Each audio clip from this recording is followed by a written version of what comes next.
Night in the southwest desert doesn't feel empty.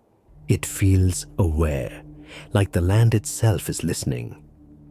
On the evening this story begins, a joint training patrol moved quietly across the hard-packed sand. 4 U.S. soldiers paired with 2 tribal police officers. Nothing unusual, nothing classified.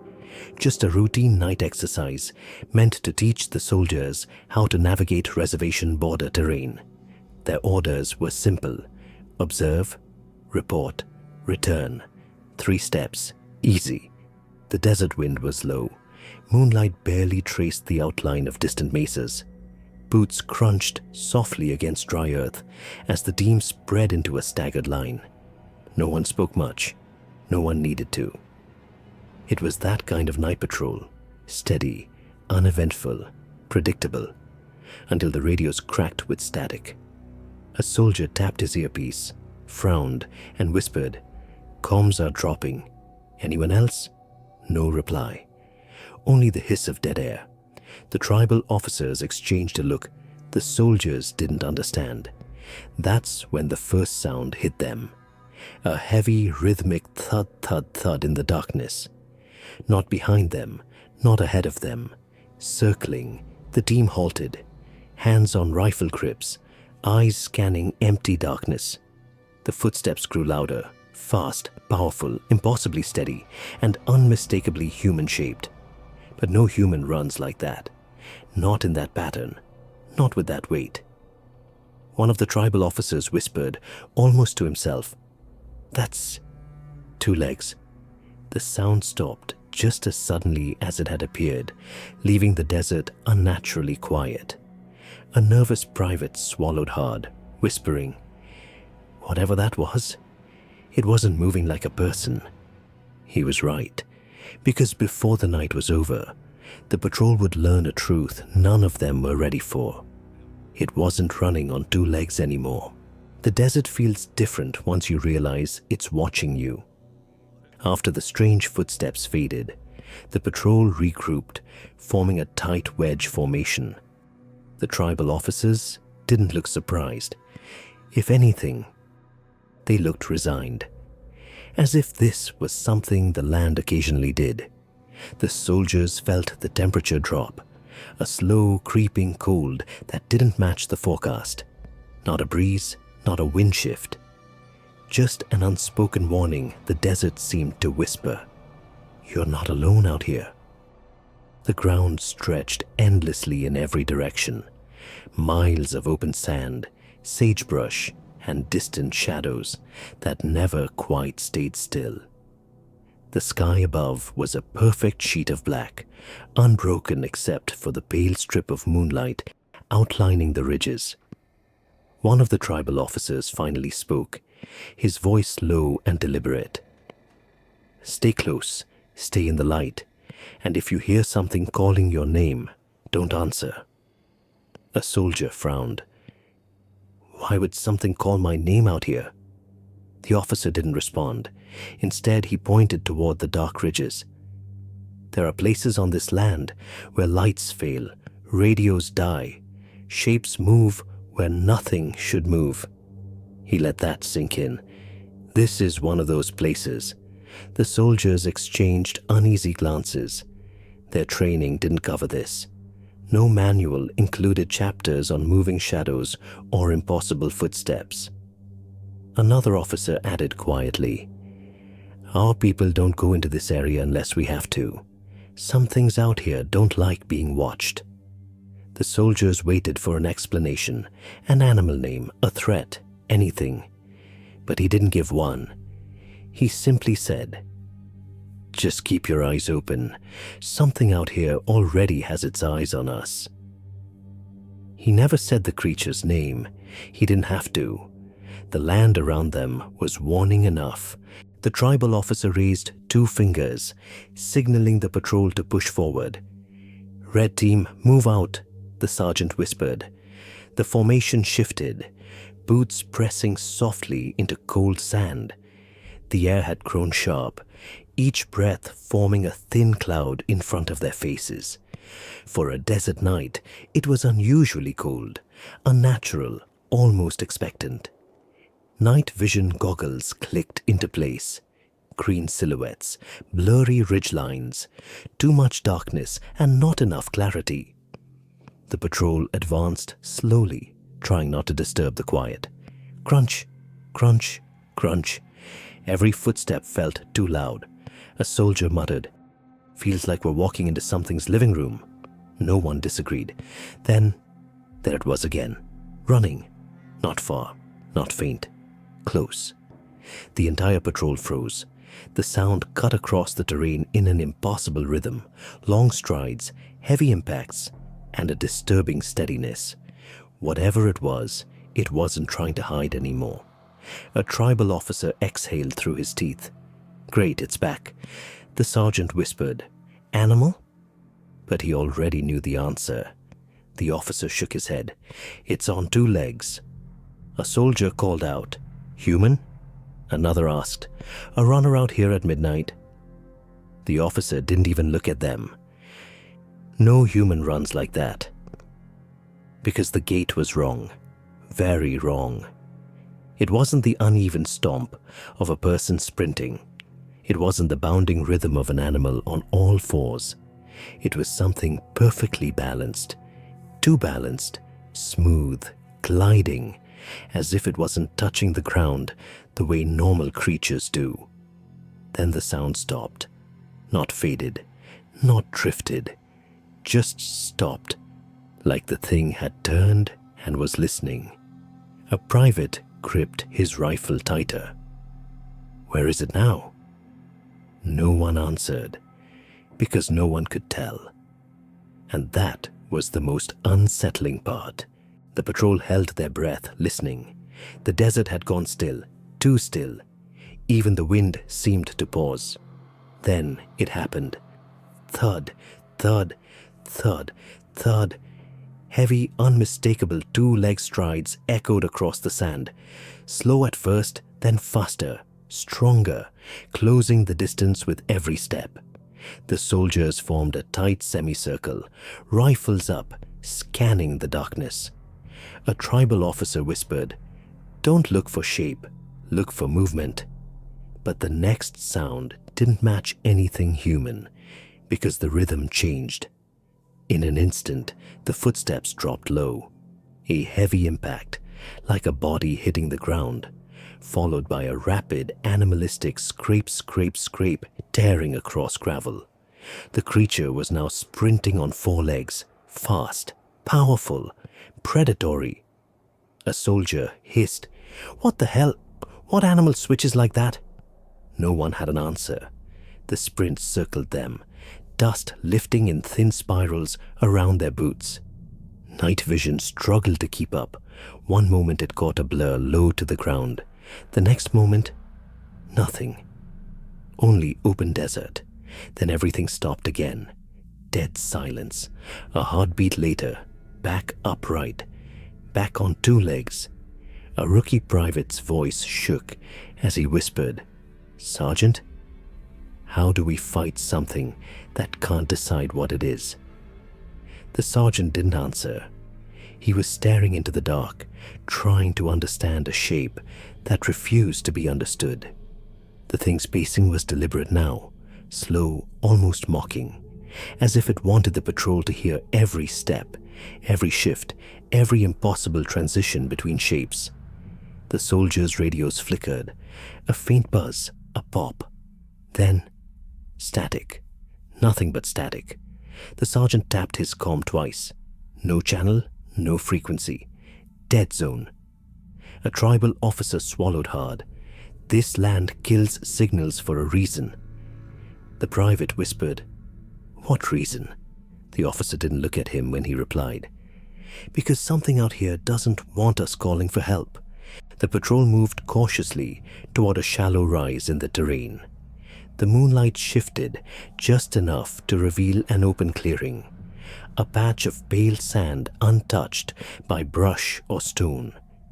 At first glance, it looked like any other quiet spot in the desert, until they saw the markings. A perfect circle carved into the sand. wide, precise, unbroken. Inside the ring were deep, uneven impressions, claw marks, heel drags, heavy pivots. Whatever made them had weight, and it had been pacing in a loop over and over again. "Is that some kind of ritual circle?" a soldier whispered. But one of the tribal officers stepped forward, took a single look at the pattern, and immediately stepped back again. He didn't cross the line. He didn't even let his shadow fall inside it. "This isn't where we stand," he said quietly. His voice carried a tone the soldiers hadn't heard from him before, something between fear and respect. "This is where it stands." The rookie private shook his head. "It who? What are we talking about?" The officer didn't answer. He kept his eyes fixed on the circle, refusing to look away, as if turning his back on it would invite something through. A cold wind swept across the clearing, lifting a thin stream of sand into the air. The patrol shivered. It wasn't just temperature. It was a feeling, like the circle was alive somehow, or worse, waiting. The sergeant crouched to inspect the impressions closer, but froze when he heard it. A soft shift of gravel behind the ridge. Not an animal shuffle, not wind, a step, a deliberate step. The tribal officer whispered, "Whatever made that circle, it's back." The patrol rose slowly, weapons drawn, every heartbeat syncing with the rising wind. Something moved behind the ridge, something large, and it wasn't hiding anymore. The patrol backed away from the sand circle, forming a tighter formation as they moved toward the ridge. No one spoke. Even the rookie private had stopped asking questions. Instinct was louder than curiosity now. A few yards out, the sergeant raised a fist. "Freeze!" The team stopped, and in the same instant, the creature stopped too. The sound behind them, those soft, deliberate steps, went silent. The desert held its breath. The sergeant motioned again. "Move." The patrol advanced 3 slow paces, boots sinking into chilled sand. And behind them, it moved as well. Not rushing, not attacking, just matching their pace perfectly, like a hunter keeping its distance while studying prey. A thin sweat formed on the private's neck, despite the cold. "Is it following us or hurting us?" he whispered. No one knew, but the worst part came next. The breathing, low, thick, wet, like a massive chest exhaling through a throat not shaped for human air. The sound slipped across the sand, close enough to raise goosebumps, but far enough to never show itself. The sergeant clenched his jaw. "Red team, defensive line." The soldiers spread out, forming a shallow arc facing the dark ridge. Weapon lights snapped on, cutting sharp beams across the landscape. Dust swirled in the cold wind, drifting like pale ghosts trailing across the ground. They swept the lights left, right, up the ridge, down the slope. Nothing, no shape, no animal, no reflection of eyes. Just the hollow echo of breathing that didn't match anything living. A soldier finally broke the silence, voice trembling but angry in denial. "It wants us to know it's out there." The tribal officer nodded slowly. "That's the point." A stronger gust of wind rolled over the ridge, carrying with it a faint scraping sound, claws dragging across rock. The sergeant whispered, "Stay sharp. It's not done with us yet." The patrol pushed toward the reservation boundary, hoping to put distance between themselves and whatever was stalking them. But the desert changed in a way that made no sense. Instead of open sand and sparse brush, they stepped into a cluster of gnarled, twisted trees, small, crooked things that shouldn't have been growing this close together in barren terrain. Their branches tangled overhead like skeletal fingers locked in an argument. The rookie whispered, This shouldn't even be here. Desert doesn't grow like this. A tribal officer replied quietly, "Not unless something wants cover." They moved slowly, weapon lights carving thin tunnels through the crooked shapes. The air felt heavier beneath the branches, like the trees were pressing closer with every step. Then the lights caught something. 2 eyes. Not the low, reflective glow of an animal. These were high, nearly 7 feet off the ground, still, staring, cold. One soldier gasped, "Is someone up in the trees?" The eyes blinked, once slowly, and shifted to the left. But the body didn't move. The silhouette remained perfectly still. Then it slid sideways. Not a turn, not a step. A sideways glide, smooth and silent, like its feet weren't touching the ground at all. Only the head tracked them, turning, tilting, following every breath the patrol took. Weapon lights jittered across bark and branches, but the figure refused to come fully into view. It stayed just at the edge of visibility, tall and impossibly still. A tribal officer inhaled sharply and whispered the word no one wanted to hear. "Ye Nalushi." He didn't translate it. He didn't need to. Every soldier felt the meaning settle into their bones, because whatever stood among those twisted trees was no human and no animal. It was something the land itself feared. The patrol edged backward out of the grove, boots slipping on loose sand. The twisted trees thinned behind them, but the feeling didn't fade. Whatever they'd seen in the branches hadn't stayed there. The sergeant raised his fist again. "Hold. Lights out." The soldiers clicked off their weapon beams. Darkness swallowed them. For a moment, the desert fell so quiet that even breathing felt too loud. Then the night exploded. A violent scrape, scrape, scrape tore across the gravel. Fast, furious, unmistakably four-legged. The sound shot around them in a wide circle, lifting sand into spinning clouds. "Contact! Left side!" the sergeant barked. But before anyone could aim, the footsteps changed again. It rose upright, back on 2 legs, and running faster than anything human. The soldiers snapped their lights back on, sweeping the area in frantic arcs. But the creature was nothing more than a blur, dancing just outside the edge of visibility, always circling, always just one heartbeat ahead of the beams. A Marine steadied his rifle. "It's hurting us again, forming a perimeter." The sergeant didn't hesitate. "Open fire, suppression only. Create space." Gunshots cracked through the desert, echoing off distant ridges. Brass casings scattered. Dust exploded from the ground. The team wasn't firing to hit. It was pure survival, an attempt to carve out a bubble of safety. But every round hit nothing. No impact, no cry, no blood. It was like shooting at a shadow that refused to exist. Then the sprint stopped. All at once, silence. The creature stood just beyond the reach of their lights, its towering outline barely visible, but its presence unmistakable. It didn't advance. It didn't retreat. It just stood there, watching them, studying them, learning them. The rookie whispered, terrified, "Why isn't it attacking?" The tribal officer answered without looking away. "Because it doesn't want to.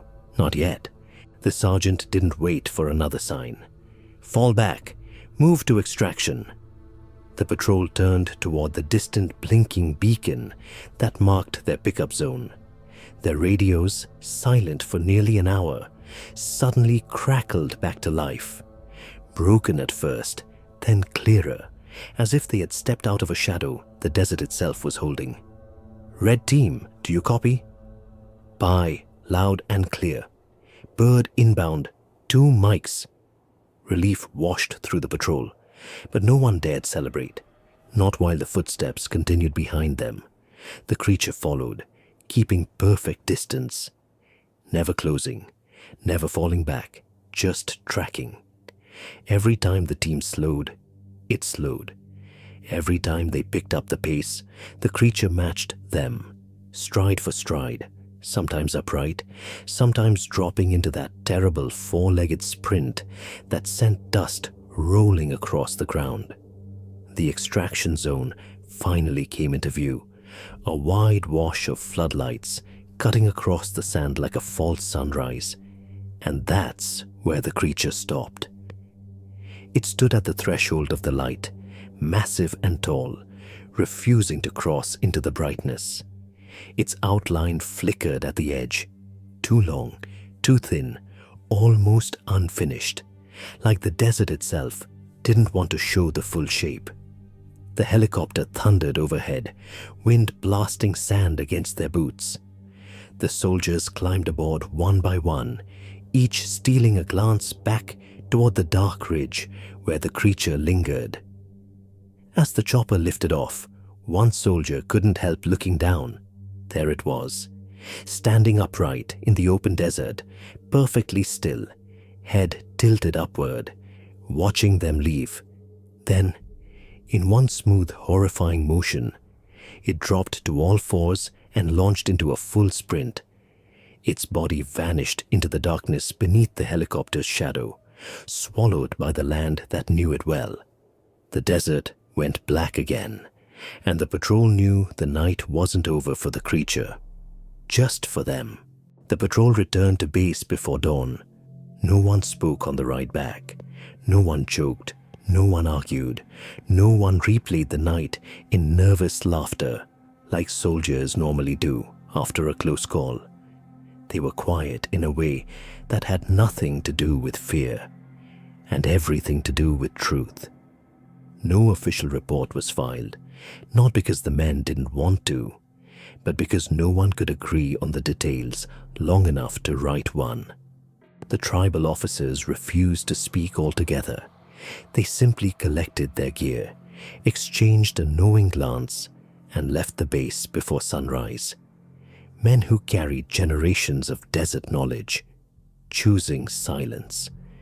The soldiers tried explaining what they'd seen, the shifting gait, the speed that broke logic, the eyes that hovered too high in the trees, the shape that never stayed one shape. But the human brain doesn't accept certain images easily. "How'd it run like that?" one soldier asked. "How'd it move without sound?" another added. No one answered, because none of their words lined up with anything in the natural world. Days later, the sergeant finally said it out loud. "Whatever we saw, it wasn't hunting us, it was studying us." And that thought sat heavier than fear. Some say the patrol wandered into land that wasn't meant for them. Territory claimed long before fences, radios, or rank. Others say a different truth. We didn't escape. It allowed us to leave. If you're still here, thank you for watching. Share your thoughts below and stay safe out there, especially at night.